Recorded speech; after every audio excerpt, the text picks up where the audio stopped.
And that's what we're looking forward to doing tomorrow. What'd you see from Randy Johnson tonight? Was he the Randy Johnson we've come to know? I mean, I've faced him before, and I don't know if he had his good fastball, but he's still tough, man. I mean, Randy Johnson still has that good slider, good little sinker. He spots his fastball. He's still Randy Johnson, one of the best ever. How hard will it be to stay within yourselves collectively as a team with one more step to be taken to get to the ALCS? I don't know. We're not expected to win this thing. I think that's the thing. Is like, hey, let's just come out and relax and enjoy ourselves and play some good baseball and get a win. Is there some of that behind this team that no one predicted us to win it, and so let's shock the world? Well, I think for us, we know we're a good ball club in there. I know we play good baseball, and tomorrow we just got to come out tomorrow and do it again. All right, Sean, thanks. Appreciate it. All right, John, thanks a lot, man. There's Sean Casey. He and the Tigers celebrating a rather impressive win, in part because of yet another home run by Curtis Granderson. I just asked Sean Casey this. Describe the feeling. The biggest thing is probably the fans. The fans coming in from pitch one to the end of the game, being on their feet the entire game. We were talking about this is what we've been waiting for the fans, and they came and they delivered. Were you surprised coming out to this kind of reaction from this town and this ballpark? A little bit. We've had 43,000 before. At the same time, this 43,000 sounded like 100,000, and we are definitely enjoying it, the whole thing.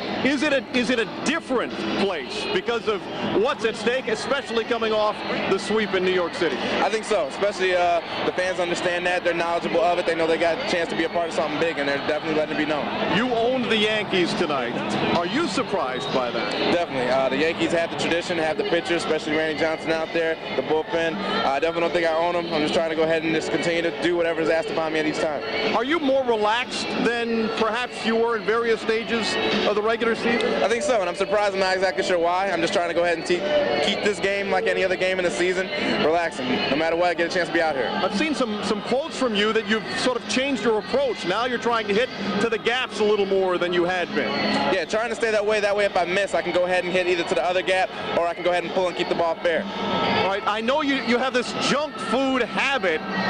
Is tonight a Big Mac kind of night? Seems like, especially with this crowd out here, it's going to probably be easy to get some McDonald's or Burger King before I end up heading to the house. Right. So if you see Curtis Granderson at the Golden Arches tonight, you'll know why. Curtis, hey, I'll get you guys something at the dollar menu if you guys come. All right, there he is. He's on the verge of making the big money, but the dollar menu right now. We appreciate your time. Thanks, bud. There's Curtis Granderson. We're headed inside the Tigers clubhouse. A happy, yet probably a little subdued place because they know there is work to be done. The last win to finish off a series is always the toughest one to get. We'll see further comments about the Tigers on that subject as they look forward to tomorrow afternoon's game against the Yankees here at Comerica Park as we roll on this special edition of the DSR from Comerica. Mick, back to you. Thrilling and shocking all the same, John. Thank you very much. We'll catch up with you in just a couple of minutes. Our Tigers broadcasters, Mario Mpemba and Rod Allen, have set up shop just across the street from Comerica. They sit perched atop the Hockey Town Cafe, where it is completely acceptable to discuss baseball tonight. Mario, following up on what Sean Casey said, this one just could not have started any better for the Tigers. Yeah, I don't think there's any doubt about that. It's a little bit cold out here, Mick, but it doesn't matter. These fans are heating us up. I mean, this is a ballpark that was ready to explode tonight. The Tigers got off to the 3 runs early on in the ball game. That was critical in my mind because if they get off to a slow start, let the Yankees get ahead, all of a sudden Randy Johnson gained some momentum, Rod. Kenny Rogers was outstanding tonight, but it was nice to get the 3 runs early. Without question, partner, Kenny Rogers tonight was just simply sensational. He got straight busy tonight against a very good lineup. These guys did not score a run. He worked both sides of the strike zone. He elevated the fastball. I bet Kenny threw in this game tonight more fastballs over 90 miles an hour than he's thrown all season long. And for him to do what he did on this stage is simply remarkable. And you're talking about a guy that really wasn't supposed to be as good the second half of the season. But when you keep these guys off balance, we talked about it, you get a ground ball, they can't advance because they can't run on him. Kenny Rogers was as good tonight as I've seen him all year. And let's hope they can finish this deal tomorrow because they don't want to go back to the Bronx. A postseason high 8 strikeouts for Kenny Rogers tonight. Rod, if I may, with your permission, can I use the word nasty to describe his performance tonight? You know, you can use nasty, you can use filthy, you can use a whole lot of things to describe what he did tonight, Mickey. He was just sensational. And the one thing about Kenny Rogers, he had not won a game in the postseason. He had not had a whole lot of success against the New York Yankees, but he went back to the drawing board. He just teased them in the strike zone with changeups and breaking balls, and then he threw some fastballs right by guys when they weren't looking for him. So just a great plan tonight by Kenny Rogers, and also Chuck Hernandez, the pitching coach. Kenny doesn't throw as hard as Verlander or Zamaya, but he did his best impersonation tonight with a bunch of 92-mile-per-hour fastballs. You know what, Mick, as well, as far as Kenny Rogers is concerned, everybody talked about how Kenny could not pitch in the second half. He proved him wrong. How he could not pitch in the playoffs. He proved him wrong again tonight. This was an outstanding effort this evening. Well, it's his first postseason win, and he deserved every bit of it. You know, every pitcher, of course, likes to pitch with the lead. But with his style, Mario, how much more effective does Rogers become when he has a couple of runs behind him early like he did tonight? Well, I think any pitcher really becomes more effective. I mean, when you get some offense behind you, it is so much nicer to be able to go into a ball game and relax a little bit. I think we saw that with Verlander when the Tigers got him some runs early, and I think you see that whether it's a veteran or a young guy. There's no question guys like to get offense early, get the crowd into the ball game a little bit, and that certainly helps carry you over into the middle innings. Just to add to that, Mick, one of the things about Kenny Rogers, if the opposition falls behind him, you sort of take them out of their game plan against him because he's a guy that has a great move. We've well documented that. He's a guy that's also won some gold gloves, so you can't hit balls by him. So how you beat Kenny is you have to hit and run. You have to move runners along, and they could not do that because they were trailing the majority of the game, and Joe Torre did not want to risk giving up outs. And for Kenny tonight, I mean, I thought he was animated. Mario, is that as dialed in as you've seen him this season? It's as animated as I've seen him. There's no question about it. You could tell that he really wanted to win this ball game, and I'll tell you why. Because everybody said he could not pitch in the big games. Well, he can pitch in the big games, especially in postseason. And here's a guy that is a Gold Glove pitcher. I mean, this guy's done this all season long. It was great to see him animated tonight. He was fired up, really, from the first inning until the 8th inning. And this is just an example right here of what this guy can do defensively to help himself out. He was as fired up as I've seen him all season long, and why not? This is the playoffs. And, Rod, that wasn't a Gold Glove that he used to make that play on Jeter there in the 6th. That was his hand. You know, I didn't know that, but that just gives you an indication of the gamer that he is and the stuff that he possesses. The fact that that ball hit him in his hand, he didn't even get glove on it, but he picked it up very cool, calm, and collected and tossed it over to Sean Casey. But just a monumental effort tonight by Kenny Rogers, and I'm sure this is one that he will remember for a long, long time, and so will Tigers fans. These people up here are bananas tonight, Mickey. We'll get back to them and you guys in just a moment. You have to wonder if the Yankees aren't in a bit of a state of shock right now. Manager Joe Torre has made his way to the podium. Let's listen in on his post-game comments. On the way by where it you know, would change directions. You know, he hit the ball good. That had a chance to get us back in the game, but, you know, it wasn't too big. One more if there's anything. Okay, we'll let you go. Thank you. See you tomorrow. All right, that's the end of Joe Torre. We caught the tail end of his press conference. Let's go back to the top of the Hockey Town Cafe. Mario Mpemba and Rod Allen up there tonight. And, guys, I want to talk to you a little bit about Randy Johnson. I can't throw like Randy without a herniated disc. Did he look like a guy, though, that had spinal issues this evening, Mario?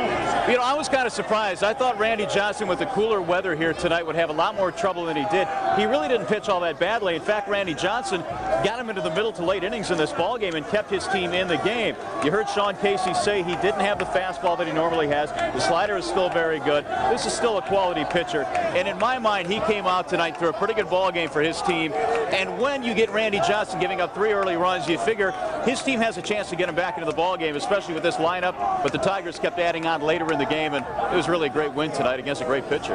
You know, Mickey, I thought that he may have threw too hard early in the game. Randy was up around 98, 99 very early in the ball game, and he really hasn't been there all season long. I had a chance to watch Randy for 4 years out in Arizona, and all he did in the 4 years that I watched him, he won 4 consecutive Cy Youngs, which is unheard of, but he did it with that very good slider, and he also tinkered with a forkball. He didn't have that pitch today, that forkball. The fastball was good. The slider didn't have that nasty bite to it, and that's why they were able to score some runs against Randy in the game tonight. The other outings this year against the Tigers, he kept them off balance with an assortment of different pitches. Not the same guy tonight. I thought maybe he was a little amped up, threw a little too hard in that first, second inning.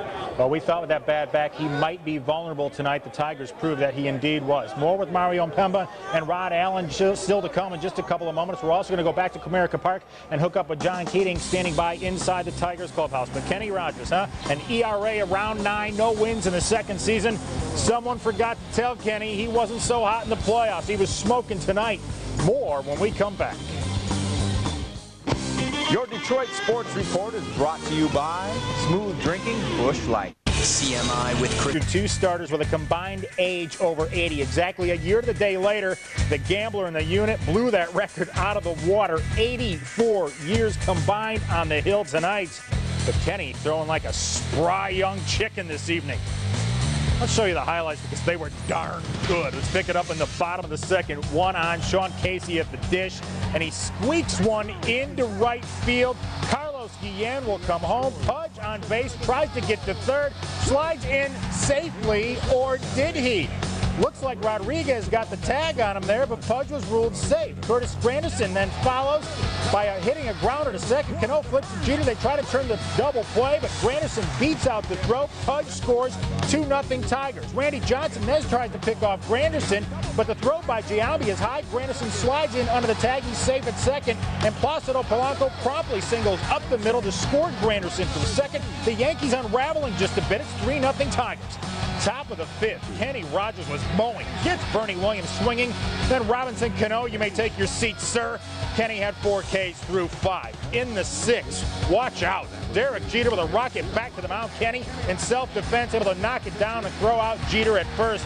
Worth another look. Kenny actually makes most of this play with his pitching hand.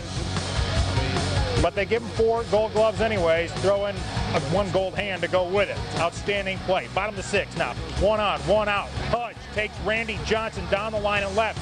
Guillen rounding third. He would score easily. Pudge in at second. Tigers lead it 4-0. Rodriguez's first RBI of the series. Next batter, Sean Casey. He doubles into the gap and right.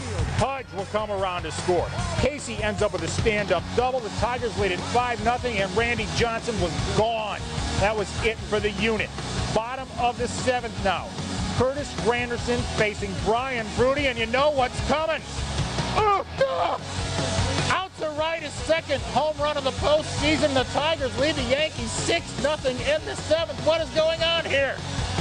Top of the 9th, they're still going crazy at Comerica. Todd Jones in to close it out, and he gets Hideki Matsui on a 95-mile-per-hour fastball. What? A 95-mile-per-hour fastball from Todd Jones. Tigers win at 6-0. They take a 2-1 series lead.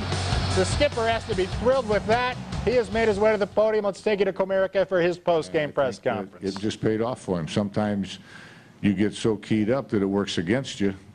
I think his adrenaline tonight worked for him, and it doesn't always work out that way.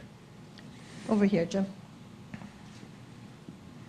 Jim, when you first went out to the mound to talk to Kenny in the 8th, it looked like he said something, and he looked pretty determined. What exactly did he tell you, and what were your instructions to him?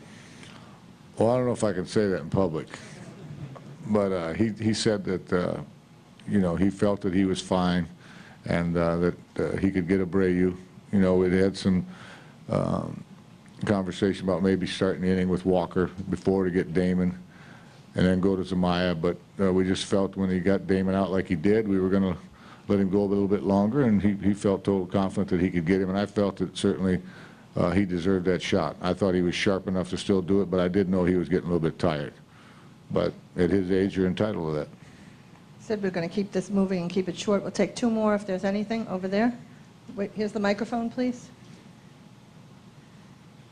Jim, with Jarrett Wright starting tomorrow for the Yankees, will you consider moving Guillen up in the lineup, perhaps into the 3-hole?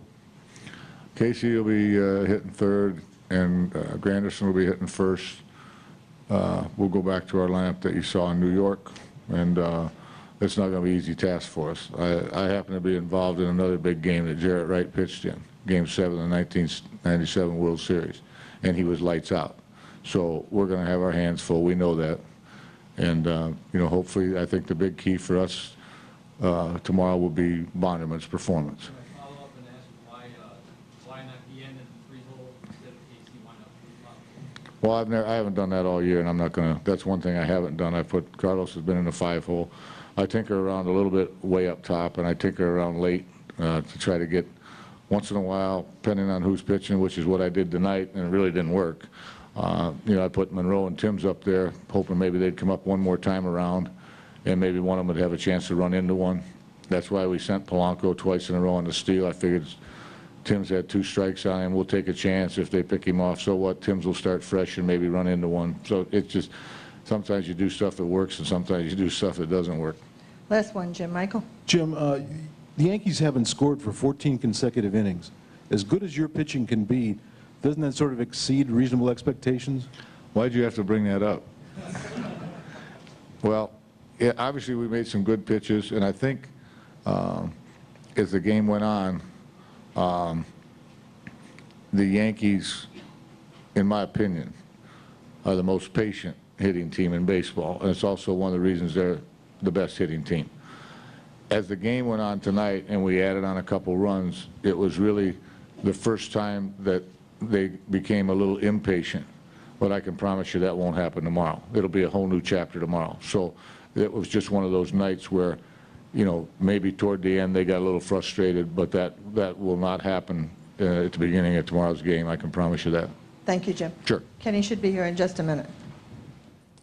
All right, Jim Leyland wrapping things up from Comerica Park. You know, Todd Jones said yesterday after picking up his save against the Yankees that was probably the highlight of his career, but this has to top it, don't you think? His second save in as many nights, and in tonight's McDonald's Big Bite, the Tigers closer is talking to John Keating. Just another day at the office for the Tigers closer, although you had a bit more of a cushion to work with than normal. How good did that feel? How strange might that have felt? No, it was great. You know, you want to get as many runs as you can against this team. This team's scary at any time. And, you know, we hadn't done anything yet. They're a great team. They're going to come after us hard for the rest of the series. And, you know, we just got to continue to make pitches, slow the game down, and, you know, gets out and just get outs as best you can. You're a pitcher who's been pitching almost as long as Kenny Rogers. Put his start in some perspective for us. Well, I think, you know, for Kenny, there's a lot of people that were pulling for him tonight because, you know, nobody gave us a shot. And, you know, nobody expected Kenny to do what he would do tonight against the Yankees because they just didn't, you know, he didn't match up well against them. But, you know, that's the great thing about baseball is you got to play the game out. And, you know, Kenny really did a great job. I'm really happy for him as a person. You got the last out at Tiger Stadium. Does this parallel that kind of feeling to see this town on fire to the degree that it was tonight? You know, I never really thought about it. I guess it's similar in a little bit, but again, we haven't accomplished anything. You know, we just want to play these games hard as we can and play them as close to perfect as we can because we have to, because they're the Yankees. How much did you feed off the emotion of the crowd tonight? Well, you try not to because, you know, that's a bad thing at some point? No, I mean, you know, they're going crazy and it's awesome, but you got to keep your head because, you know, we're out here to get outs and they're out there to enjoy the game. They paid the money and we want to give them a good show, and, you know, we got to be ready for it. We can't worry about all this stuff that's going on, but you know, it was so cool to, you know, see the place erupt when we scored 3 runs early, and it was just, you know, it was a great win, and you know, we got a lot of work to go. Here's to another save tomorrow. We appreciate your time. All right, thank you. There's Todd Jones. He and the Tigers basking in the glow of a very important win over the Yankees tonight. Mick, back to you. All right, John, thank you very much. Casey at the bat as the Tigers drew first blood tonight at Comerica Park. He would finish with 2 hits and 2 RBI on the night, but coming up, we will hear from the Tigers starter this evening, Mr. Kenny Rogers. That's next after the break. Leaded 6-0. Absolutely crushed that ball. Perhaps a sign of the apocalypse for the evil empire. 3 times now, the Yankees have started the division series with a win and a loss at home. The previous 2 times, they lost the series. Against the Tribe, they won Game 3 and lost the last 2. In 0-2, they lost 3 straight. I'll bring back in Mario Pemba and Rod Allen now, sitting atop the Hockey Town Cafe. Guys, warm and cozy, I presume? Mick, I can barely hear you out there. Say that again. I'm just wondering if you're keeping warm out there. It's impossible now. Can you hear me? Yeah, I can hear. It's keeping warm out here. It's getting a lot warmer out here, believe me. Good. Well, if one of you guys can hear me, I want to ask you about the second inning for the Tigers tonight. They get a pretty big break with that call on Pudge at third, but that was the Tigers at their scratch them out best, wasn't it, in that inning? I think so. You know, a lot has been made about the fact the Tigers have to hit home runs to score runs, and for the most part this year, that's what they've had to do. But that second inning was huge because they got base hit after base hit, and Sean Casey, I think, was pretty big in this one, just squeaking out of the reach of the second baseman Robinson Cano. That scored a run. The throw at third, I thought, got Pudge Rodriguez. It was very close, but they called him safe. And then back up the middle, Curtis Granderson on a terrific play, but he hustles and beats his play out. And then watch this. Granderson is picked off, but steals second base. And then, of course, Polanco back up the middle. So it was little ball for the Tigers in the second inning. Pudge Rodriguez stepped up, had a big hit in the ball game early, finished with a couple of hits in the ball game. We talked about the fact that he was going to have to do it. They did it with little ball tonight, Rod, and it was great to see. You know, I think one of the things about that second inning also is the fact that the Tigers took advantage of some good base running. They had a couple of guys go first and third. Guillen did it. Pudge did it, although Mario brought up a great point. It looked like Pudge was out. But I like the approach the Tigers have had from an offensive standpoint in the entire series. Don Slott, their hitting coach, has gotten them prepared to go up against this Yankee staff. They're not trying to pull guys. They're going up the middle. Granderson went up the middle. Pudge went the opposite way. Guillen also went the opposite way. And we saw Casey pull the baseball. But they have had an outstanding approach. All right, more from you guys in just a moment. The Game 3 winner is at the podium now. Let's hear from Kenny Rogers. Leave nothing out there, and this is probably one of the wins that I'm never going to forget for sure. Bill. Yeah, Kenny, I was just wondering, you know, considering what, you know, your past history in New York, whether or not you had special incentive. I know yesterday you had said that facing this team was going to be the biggest challenge of your career, but and do you feel any kind of a sense of vindication for, you know?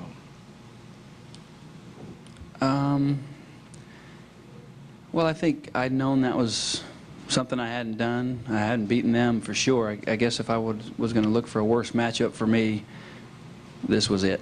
I mean, because they've done very well in the past for sure, but I try not to get into trying to vindicate what I do or my career, because I know without a doubt, even when I was in New York, whether people understood it or not, I went out there every time they gave me the ball, didn't need to be 100%, and I gave them everything I had, and I was always hopeful that would pan out and people would appreciate that. And for my time being there, I don't understand New York as much as some other people, but I would think that they would appreciate the effort that people give. Not always the results that you want, but playing there for those years really made me a better pitcher, better player by far. And I think that's what New York would probably be proud of, if you could say, to a point. They made me better, and I was willing to challenge myself to go there, but whether I was prepared to be there or not, I gave everything I had every time out there, and one of my wishes would probably be that they'd appreciate that. Michael. Jim Leland said earlier that he thought you pitched as determined as anybody who ever pitched a ball game. Where did that, and whether that's true or not, where did all the resolve come from? Well, maybe from failing so much, and you know, I'm not afraid to fail. I think I've proven that by going out there and failing enough. But I'm still here for a reason, and it's because I like the challenge. I know I'm 40-something and don't have a whole lot of talent left anyways, but I do believe in myself when I get out there, and I believe I can make pitches. And whether anyone else believed I could go out there and beat these guys, I'll tell you the truth, I knew that if I wasn't determined and matching any kind of intensity that was put back to me, that I would have been the same boat that I always has been with these guys. They've beat me, but I think it was because I was passive and maybe a little too cautious. And today I tried not to be that. If I was going to get beat, I was leaving it all out there, and effort-wise, I couldn't put more effort into the game than I did tonight at all. And I didn't care what happened. If I gave up a double, George hit a ball like 400-something feet, and told Grandy should have been playing 420. But it didn't matter if they got a double, or whatever it was. Whatever the situation was, I was going to try and get that next hitter out with every ounce of my being every time. And I was emotional out there and animated, and I would say this to anybody, if they took it the wrong way, you know, I never want to show anybody up, and I'd apologize for that, but I wanted this game as much as any game I've ever wanted in my life. Nick. Ken, you've been around, what, 18 years. Given the circumstances of this game, was this one of the best games you've ever pitched?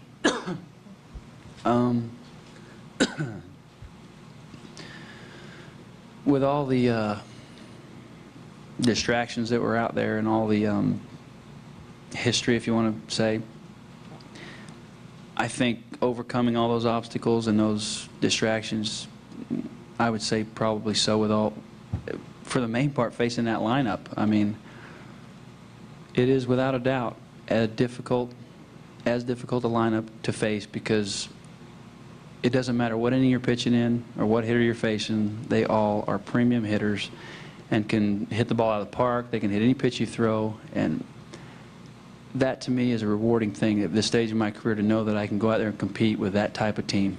And I know people probably never thought that I could do that, and maybe I doubted myself too at times. I'm sure I did.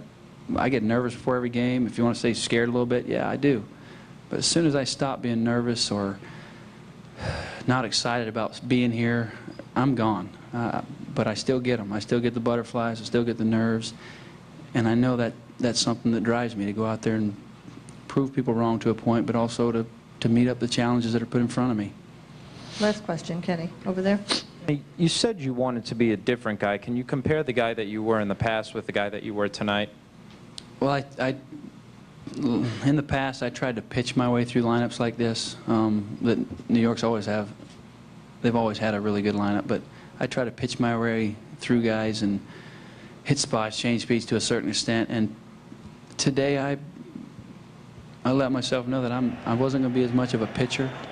I was going to, if it was throw it, I was going to let everything out there effort-wise go and not leave anything left, because what I've been doing in the past wasn't working, because they're so good. They can hit any pitch you throw at them, but I just wanted to throw the ball as hard as I could, and then when I was making a different pitch, try to make it with quality. I mean, I made some mistakes, but they also made some good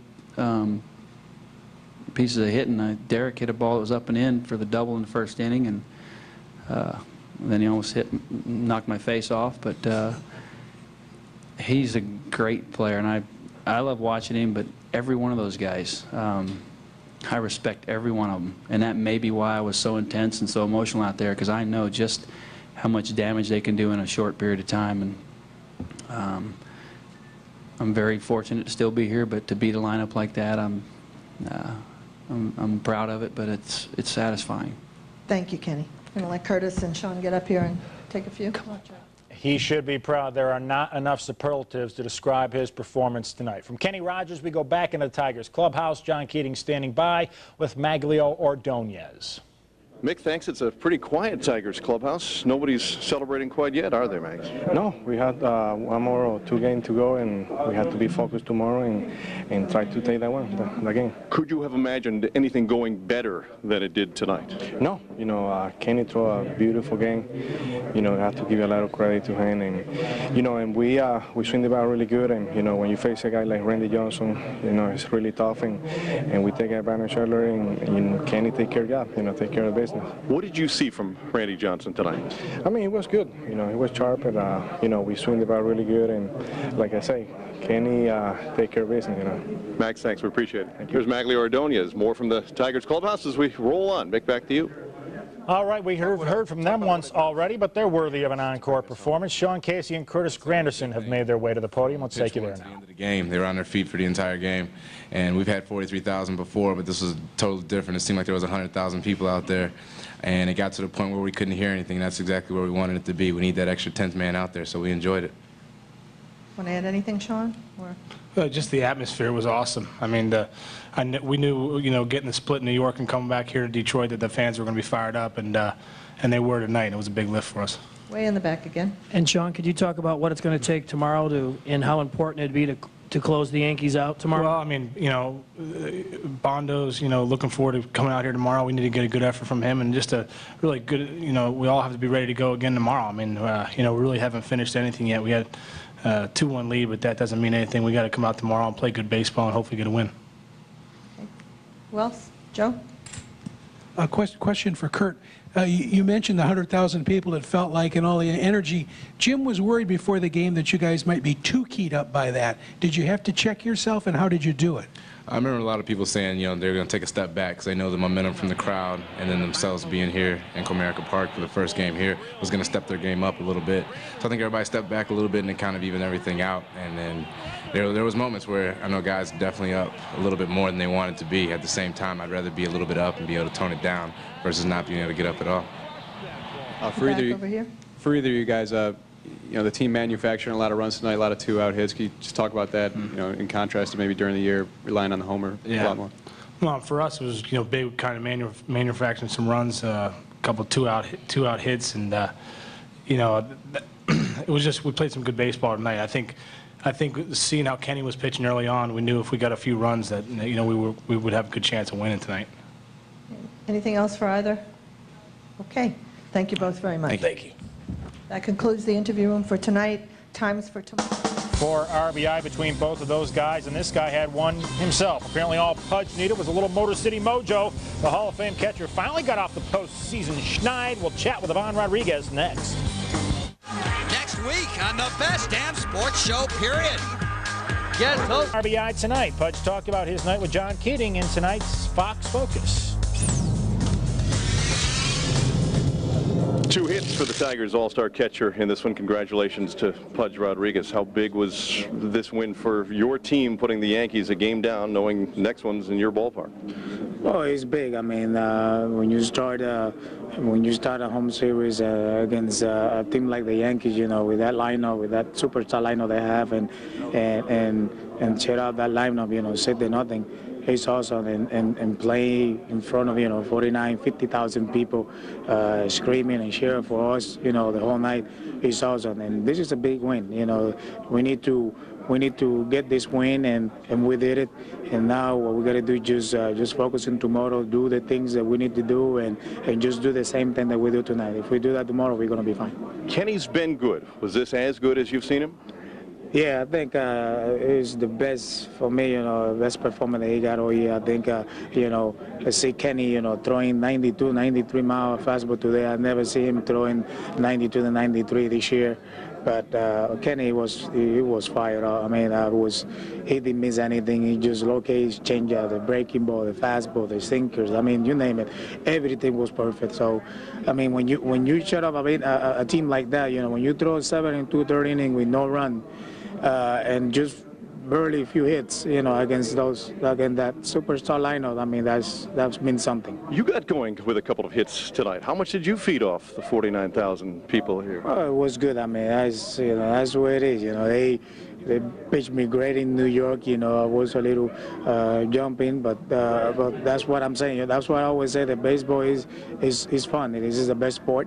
You know, you came from one bat on it, and then the next day you do the job, and this is good. I mean, I feel great, and the more important thing is that we got the win, and we're getting close to move forward. Jeremy Bonderman starts for you tomorrow. He had that tough luck in the last game of the regular season. What do you expect from Bondo tomorrow? Oh, Jeremy, I think he's going to be fine. I think what he needs to do is just to calm him down, you just relax him a little bit up there, and if you look at the sinker and the slider, what I want, we're going to be fine. But again, strike one for him is going to be important, and if we do that, we're going to be okay. Pudge, thanks. See you tomorrow. There's Pudge Rodriguez. 43,000 at Comerica Park tonight. A sellout crowd, all leaving happy, at least except for the handful of Yankee fans. Mick. And we don't care about them anyways, John. All right. Pudge finally, of course, gets his first couple hits of the series. We welcome back Mario Mpemba and Rod Allen now from the Hockey Town Cafe. And Mario, isn't it interesting in the difference the way A-Rod is treated in New York compared to the way Pudge is treated in Detroit, especially the way Pudge was struggling early on in this season? I mean, A-Rod is probably treated better in Detroit than he is in New York. Yeah, I think he was, Vic. There's no question about that. You know, the thing about Pudge Rodriguez is he really wanted a good ball game tonight and really needed a good ball game. And the reason is that yes, he handles the pitching staff very well. Yes, he handles the running game very well. But this guy's been an offensive player as well his entire career. He wanted to do it tonight. He came out with a couple of big hits. That RBI double in the 6th inning was a huge hit for the Tigers. It was great, Rod, to see him come up with a couple of big hits tonight because you know he wants to hit. Well, Pudge is a money ball player, that is for sure, and every time he takes the field, he is trying to do something extraordinary. He doesn't like the fact when he does not hit from an offensive standpoint, but when he's catching shutouts and when he's catching Verlander, and Verlander is doing as he did, and he knows he's got a huge gig tomorrow catching Bonderman. When Pudge Rodriguez doesn't hit, it doesn't really bother me unless it's a prolonged slump. For 1 or 2 days, you know he's going to come out of it. This guy's hit over 310 seasons in the major leagues. Carlos Guillen also had another big night, going 2 for 4 with a couple of runs scored. John Keating has caught up with him in the Tigers clubhouse. John? Mick, thanks. 2 more hits for the Tigers shortstop tonight. Your level of surprise at how well you handled the vaunted Yankees in Game 3 tonight? Not really, you know. I was trying to do the best I can, trying to leave the pressure here in the clubhouse or in my house or whatever. Trying to be the most relaxed I can. Trying to put the ball in play and see what happens. When you put the ball in play, a lot of things are going to happen. How much fun was it in the dugout as your lead continued to grow against the Yankees tonight? Well, it's fun, you know. When you win, always fun. We're very happy for all the job we've been doing. We got to be ready for tomorrow. You know, we play with the passion. We play with our heart. It's very important. Everybody's very excited. We got to be ready for tomorrow. Can you imagine the pressure that the Yankees are now under because no one expected the Tigers to go up by a game in a 5-game series against New York? Yeah, I think the pressure is for them. You know, they got one of the best lineup right now in the big leagues to me. You know, the pressure is not for us. You know, the pressure is for the Yankees. How much are you guys clinging to the fact that no one expected this to happen? No one expected much out of the Tigers in this series? Well, the big thing is we believe in what we got. The big thing is we play with our heart. You know, we got guys with experience. We got guys first time in the playoff, and everybody's very excited. You know, we got to keep going. You played against or behind Jeremy Bonderman for a couple of years now. What will tell the fans who watch this game what kind of a night it's going to be, what kind of an afternoon it's going to be for Bondo tomorrow? Well, it's going to be very fun for him. You know, first time in the playoff. He got great stuff. To me, it's one of the best pieces we have, and one of the best pieces in the big leagues right now. We got all our confidence in his arm, and I think he's got very, you know, he feel pretty good for tomorrow. Carlos, congratulations. Thank you. If Jeremy Bonderman pitches well and gets the Tigers a win, they'll move on to meet Oakland in the ALCS. Mick, back to you. All right, John, the Tigers get it done tonight, winning 6-0 as Comerica Park gets ready for a night's rest and the madness that will accompany Game 4 tomorrow. We will look ahead right after this.